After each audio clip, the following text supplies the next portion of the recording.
ഒടുവിൽ അങ്ങനെ കേരളത്തിന് ഒരു മുഖ്യമന്ത്രിയെ കിട്ടിയിരിക്കുന്നു. മുഖ്യമന്ത്രിയായി തിരഞ്ഞെടുക്കപ്പെട്ട വി ഡി സതീശന് എല്ലാവിധത്തിലുള്ള അഭിനന്ദനങ്ങളും. എന്തായിരിക്കും വി ഡി സതീശൻ സർക്കാർ നേരിടാൻ പോകുന്ന പ്രധാനപ്പെട്ട പ്രതിസന്ധികൾ?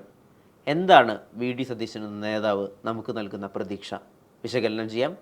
നമസ്കാരം. വി ഡി സതീശൻ ഗവൺമെൻറ് അധികാരത്തിലെത്തുമ്പോൾ പൂർണ്ണമായും കോൺഗ്രസ് എന്ന പാർട്ടി സന്തോഷത്തിലാണ് എന്ന് പറയുക വയ്യ. കാരണം കെ സി വേണുഗോപാൽ പക്ഷം അത്രയൊന്നും തൃപ്തരല്ല ഈ ഒരു നീക്കത്തിൽ.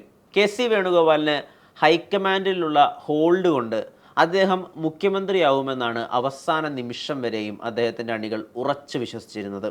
എന്നാൽ ഗ്രൗണ്ട് വർക്ക് കൊണ്ടും ഒരു പ്രതിപക്ഷ നേതാവ് എന്ന രീതിയിൽ വി ഡി സതീശൻ്റെ പെർഫോമൻസ് കൊണ്ടും വി ഡി സതീശൻ തന്നെയായിരിക്കും മുഖ്യമന്ത്രി എന്ന് വി ഡി സതീശൻ പക്ഷം ഉറക്കെ വിശ്വസിച്ചിരുന്നു. ബാനറുകളിലൂടെയും ഫ്ലക്സുകളിലൂടെയും അത് അവർ പലതവണ റിപ്പീറ്റഡ്ലി ആളുകളെ അറിയിക്കുകയും ചെയ്തിരുന്നു. വി ഡി സതീശൻ മുഖ്യമന്ത്രിയായ അന്ന് കെ സി വേണുഗോപാൽ രാഹുൽ ഗാന്ധിയുടെ വസതിയിലേക്ക് നടത്തിയ ഒരു കാർ യാത്ര കൊണ്ട് കെ സി വേണുഗോപാലായിരിക്കും മുഖ്യമന്ത്രി, അതിൻ്റെ ഒഫീഷ്യൽ കാര്യങ്ങൾ സംസാരിക്കാനായിരിക്കും പോവുക എന്നാണ് മാധ്യമങ്ങൾ തെറ്റായി ധരിച്ചു വെച്ചത്. എന്നാൽ തീരുമാനങ്ങൾ മുൻകൂട്ടി എടുക്കപ്പെട്ടിരുന്നു. വി ഡി സതീശൻ മുഖ്യമന്ത്രി ആവുകയും ചെയ്തു. ഇനി നിഴലിൽ കിടക്കുന്നത് രമേശ് ചെന്നിത്തലയുടെ ഭാവി എന്താവും എന്നാണ്. ഇനി അദ്ദേഹത്തിന് മുഖ്യമന്ത്രിയാവാനൊരു ഊഴമുണ്ടാവുമോ? രമേശ് ചെന്നിത്തല വളരെ ഐക്യത്തോടുകൂടി പെരുമാറുന്ന ഒരു പാർട്ടി മെമ്പർ കൂടിയാണ്. ഒരിക്കലും ഒരു വിമത വികാരം അദ്ദേഹത്തിൽ ഉണരുകയേയില്ല. പക്ഷേ വി ഡി സതീശൻ മുഖ്യമന്ത്രിയായിരിക്കുന്ന ഒരു മന്ത്രിസഭയിൽ രമേശ് ചെന്നിത്തലയുടെ റോൾ എന്തായിരിക്കും? മന്ത്രിയാകുമ്പോൾ അദ്ദേഹത്തിന് കിട്ടാൻ പോകുന്ന വകുപ്പുകൾ എന്തായിരിക്കും? മുഖ്യമന്ത്രിക്ക് താഴെ ഏറ്റവും പ്രധാനപ്പെട്ട വകുപ്പിരിക്കുന്നത്, അതായത് പൊതുഭരണത്തിന് ശേഷം ഏറ്റവും പ്രധാനപ്പെട്ട വകുപ്പിരിക്കുന്നത് ആഭ്യന്തരമാണ്. ആഭ്യന്തരമന്ത്രിയായി രമേശ് ചെന്നിത്തല എത്തുമെന്നാണോ കരുതേണ്ടത്? അദ്ദേഹം മുൻപൊരിക്കൽ ആഭ്യന്തരമന്ത്രിയായി മികച്ച ഭരണം കാഴ്ചവെച്ച ഒരു വ്യക്തി കൂടിയാണ്. അന്ന് അദ്ദേഹം ആഭ്യന്തരമന്ത്രിയായിരുന്നപ്പോൾ ലഹരിക്കെതിരെ അദ്ദേഹം നടത്തിയ മൂവും സംഘടനാപരമായിട്ടുള്ള പ്രവർത്തനങ്ങളും വലിയ രീതിയിൽ പ്രശംസിക്കപ്പെടുകയും ചെയ്തിരുന്നു. എന്നാൽ സീനിയോറിറ്റി വെച്ച് വി ഡി സതീശൻ മുഖ്യമന്ത്രി ആയിരിക്കുന്ന മന്ത്രിസഭയിൽ അദ്ദേഹം ആഭ്യന്തരമന്ത്രിയാവുക എന്നത് അത്ര എളുപ്പത്തിൽ ഡൈജസ്റ്റ് ആവുന്ന ഒരു കാര്യമല്ല കോൺഗ്രസ് ഗവൺമെൻറ്റിൻ്റെ പാരമ്പര്യം വെച്ച് നോക്കുമ്പോൾ. അപ്പോൾ എവിടെയായിരിക്കും രമേശ് ചെന്നിത്തലയുടെ സ്ഥാനം?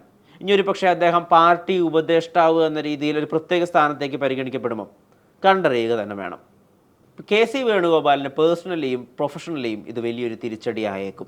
തീർച്ചയായും അദ്ദേഹത്തിൻ്റെ എം പി സ്ഥാനവും കേന്ദ്രത്തിലും ഹൈക്കമാൻഡിലും അദ്ദേഹത്തിനുള്ള സ്വാധീനവും ഭാവിയിൽ കോൺഗ്രസിൽ അദ്ദേഹത്തിനെ വലിയൊരു ശക്തിയായി നിലനിർത്തുക തന്നെ ചെയ്യും. പക്ഷേ മുഖ്യമന്ത്രിയാവുന്നതിൻ്റെ വക്ക് വരെ എത്തി കപ്പിനും ചുണ്ടിനുമിടയിൽ നഷ്ടമായ ഈ ഒരു നഷ്ടമുണ്ടല്ലോ, അത് കെ സി വേണുഗോപാലിൻ്റെ രാഷ്ട്രീയ പ്രവർത്തനത്തിൽ എക്കാലവും വലിയൊരു നഷ്ടമായി തന്നെ എണ്ണപ്പെടും.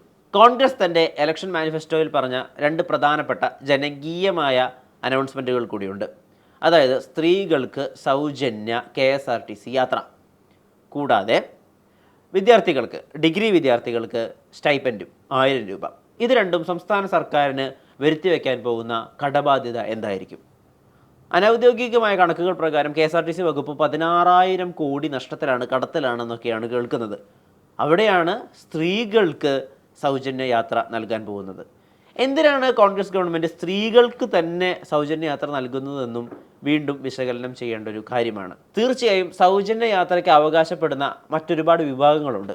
ഉദാഹരണത്തിന് വിദ്യാർത്ഥികളാണല്ലോ ഭാവിയുടെ വാഗ്ദാനങ്ങൾ. സ്കിൽഫുള്ളായ, രാജ്യത്തിൻ്റെ ബ്യൂറോക്രസിയെപ്പറ്റി കൃത്യമായ അറിവുള്ള ഒരു ഭാവി തലമുറയെ വാർത്തെടുക്കാൻ നല്ല വിദ്യാഭ്യാസം കൊണ്ട് സാധിക്കും. തമിഴ്നാട്ടിലൊക്കെ ഉള്ളതുപോലെ വിദ്യാർത്ഥികൾക്ക് സൗജന്യ യാത്ര നൽകിയെങ്കിൽ അതിനെ കുറച്ചുകൂടി ഫ്യൂച്ചറിസ്റ്റിക് ആയ ഒരു മൂവ്മെൻറ്റ് എന്ന് വിളിക്കാമായിരുന്നു. അല്ലെങ്കിൽ LGBTQ+ കമ്മ്യൂണിറ്റികൾ, സീനിയർ സിറ്റിസൺസ്, ഇവർക്കൊക്കെയാണ് ഒരുപക്ഷെ ഈ ഒരു സൗജന്യ യാത്രയ്ക്ക് അർഹത എന്നതാണ് മൂവി വേൾഡിൻ്റെ രാഷ്ട്രീയപരമായ ഒരു നിർദ്ദേശം. അല്ലെങ്കിൽ LGBTQ കമ്മ്യൂണിറ്റീസ്, സീനിയർ സിറ്റിസൺസ്, ഇവർക്കൊക്കെയാണ് കുറച്ചുകൂടി സൗജന്യ യാത്രയ്ക്ക് അർഹത എന്നതാണ് പ്രാക്ടിക്കലി കുറച്ചുകൂടി ഫീസബിളായ ഒരു സൊല്യൂഷൻ. വാഗ്ദാനങ്ങൾക്കപ്പുറത്തേക്ക് പിണറായി വിജയനെ പോലെ വളരെ കമാൻഡിങ് ആയൊരു നേതാവ്, കോവിഡ് പോലെ, പ്രളയം പോലെ കേരളം ഇതുവരെ അഭിമുഖീകരിച്ചിട്ടില്ലാത്ത രീതിയിലുള്ള പ്രശ്നങ്ങൾ വന്നാൽ അതിനെയൊക്കെ തടുക്കാനാവുമോ വി ഡി സതീശൻ ഗവൺമെൻറ്റിന് എന്നും കണ്ടറിയേണ്ടതുണ്ട്. ഇനി പ്രധാനപ്പെട്ട ഒരു ഇവൻ്റായി അരങ്ങേറുക BJP കോൺഗ്രസ് കോൺഫ്ലിക്റ്റ് ആണ്. BJP കേന്ദ്രത്തിലിരിക്കുമ്പോൾ കോൺഗ്രസ് ഭരിക്കുന്ന ഒരു സംസ്ഥാനത്തിന് ഏത് വിധത്തിലുള്ള പരിഗണനയാണ് കിട്ടുക? ഇനി അങ്ങോട്ട് ഓയിൽ ആൻഡ് ഗ്യാസ് ഇൻഡസ്ട്രിക്ക് വലിയ രീതിയിലുള്ളൊരു പ്രൈസ് ഹൈക്ക് ഉണ്ടാവാനായിട്ട് പോകുന്നു എന്നറിയപ്പെടുന്നു. അതിനെ വി ഡി സതീശൻ ഗവൺമെൻറ് എങ്ങനെയാണ് പ്രതിരോധിക്കുക? വരും ദിവസങ്ങൾ ഓരോ കേരളീയനെയും സംബന്ധിച്ച് വളരെയധികം പ്രധാനപ്പെട്ടതാണ്. ശ്രദ്ധയോടെ കാത്തിരിക്കാം വി ഡി സതീശൻ ഒരുക്കുന്ന കേരളത്തിന് വേണ്ടി.